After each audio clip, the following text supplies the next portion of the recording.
were you guys not able to kind of take control of that game? You guys had a 7-point halftime lead, a rough third, but it just seemed like you guys were never able to kind of get those consecutive buckets and stops to really take control. I think turnovers played a part in it, but credit to Indiana. They made a lot of tough baskets, a lot of tough shots, and those guys played to a different level, so credit to them.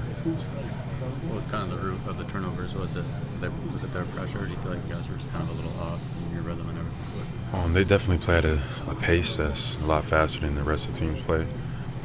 Maybe got to sped up a little bit, but we got to take care of the ball better. We just had a bad night taking care of the ball, and they got it going. That last 4-point play for Halliburton, what are you trying to do there? I guess what went wrong is you're trying to take away that space.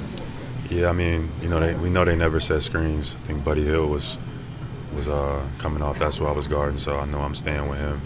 We yell square, but it's tough. Al is out there guarding beyond the three-point line. It's a tough position for our bigs to be in, so he decided to drop, and I had to recover to make up for the loss, and he stepped in that gap and made the shot.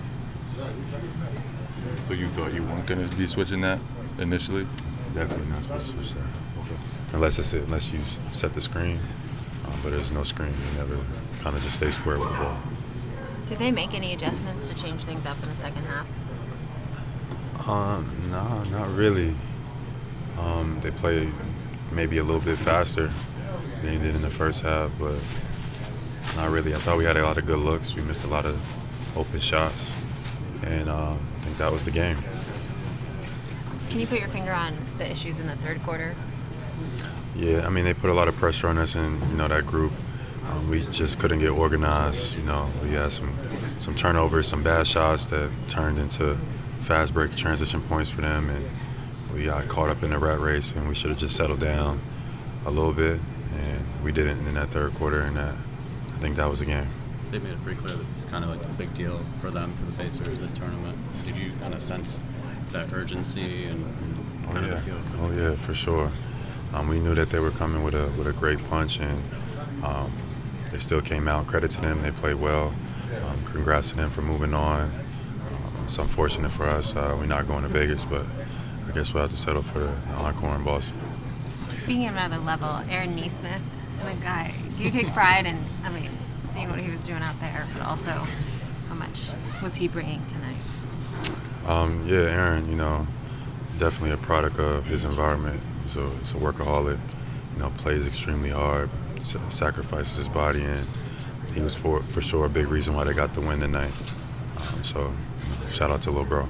Jaylen, you guys are a veteran club, and they're trying to speed you up, and you said you got a little bit kind of disorganized in the third quarter. How do you prevent that? How do you slow down? How do you stick to your convictions when that's what they're trying to do? It's a combination. It's a combination of poise from our guys. It's a combination of just, getting to our spacing. Sometimes in those environments, like a playoff environment, you got to remain poised and stick to the game plan. And, we took ill-advised shots. We didn't get to the right spots, and that's on, our veteran guys to make sure that we're in the right positions and we're poised, and it's on everybody, to make sure that we keep control of the game, and I think we didn't do that. A good lesson for down the road. Kind of for the playoffs when this kind of thing might happen again. For sure, and then we just got to recognize who's on the floor.